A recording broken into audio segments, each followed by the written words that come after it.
Life can be full of surprises. Yes, I know this video you're gonna have to stick all the way through because this is a story that beats all stories. Yes, give this video a thumbs up, subscribe if you are new here, and if you already done so, hit that alarm bell because yes, what really happened at Manchester Marathon? The big reveal.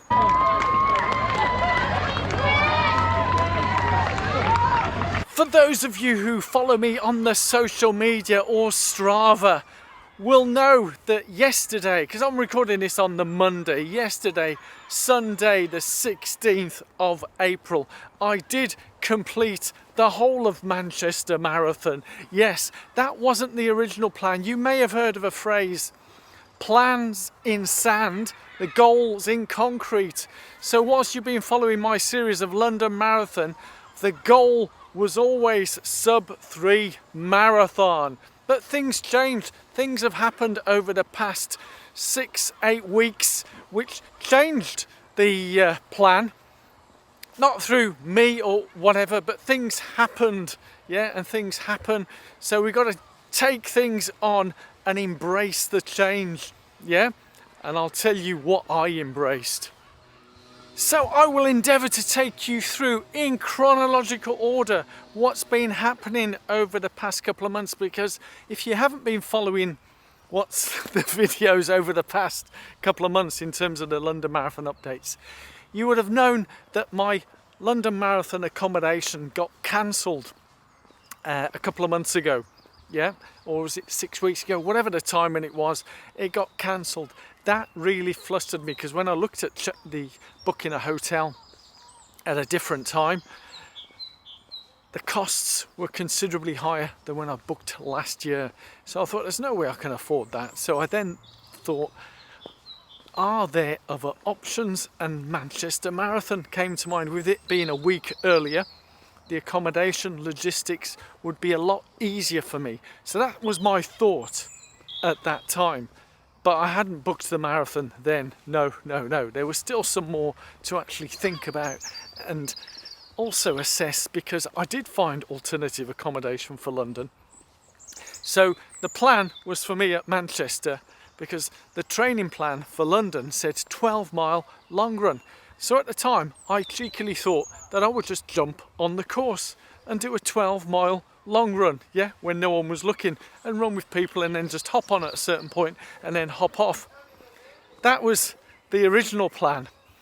But then after completing the night and 20 and the Droitwich half, I thought, you know what? Stuff it. Let's blooming go for it at Manchester, yeah?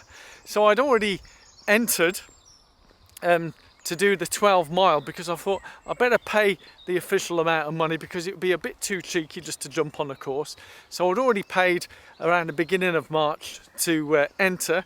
So I was going to run the first 12 miles. So start at the beginning, just run the first 12 miles, get on a tram and finish. But as I said, once I'd done the night, and I thought for the sake of 1 week and with all the logistics, it's far easier for me to do Manchester. That's what I decided to do. And let me take you through what happened during the race, because not everything went to plan. Yes, things don't always go to plan.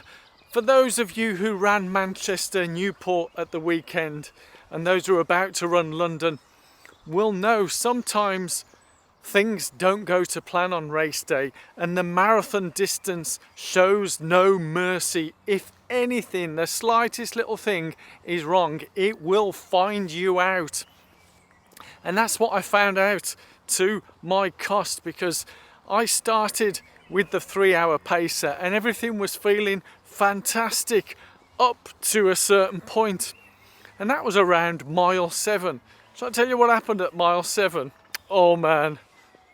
Yes, the plan was to run with a 3-hour pacer and hold with a 3-hour pacer and see how I felt at mile 20 to push on or hold. That was the plan.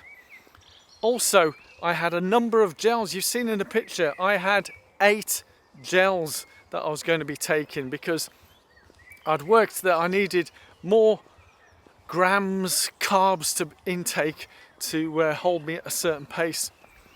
But unfortunately, when I took the first gel, which was planned, whether it was plan A or plan B on the gels, because you always have to have alternatives just in case things go a bit left field, is when I took the first gel at mile 6, by about mile 7 I felt like vomiting and the stomach didn't feel good at all, and that was just the first thing that was happening. Yeah, so from about mile 7 my tummy didn't feel good at all. Now I don't know whether it was the gels. I had used the gels many times before, whether it was the flavour. Was it something I ate the night before? I don't know.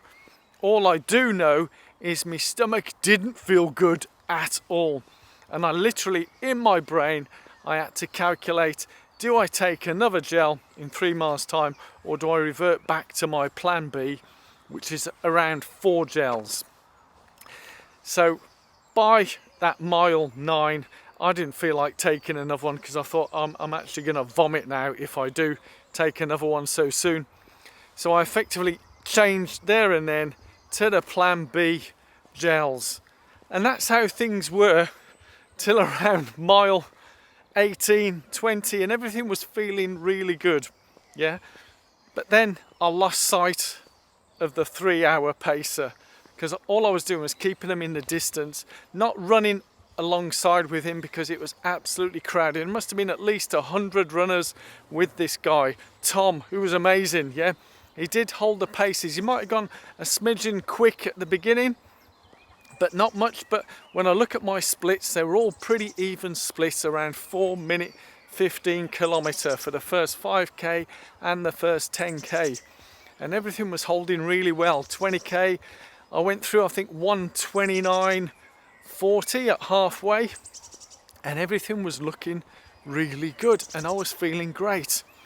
And then we started hitting the inclines heading up towards the Altrincham area, and that's when I lost sight of the pacer and I was clearly slowing, and my stomach wasn't doing well at all.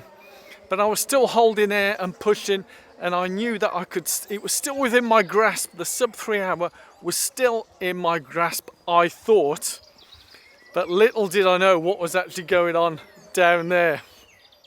Yes, what was going on down there? Unfortunately, once I took the third gel, the stomach really wasn't playing ball at all. I did feel like vomiting quite a lot. Maybe I should have pulled over and just done the fingers down my throat and vomited and let it all out, but I didn't feel good at all. And then the fourth gel, but I still held on, pressed on. I don't know how I did it, but I did, you know, and I managed to beat last year's time by 4 minutes. Yes, 4 minutes.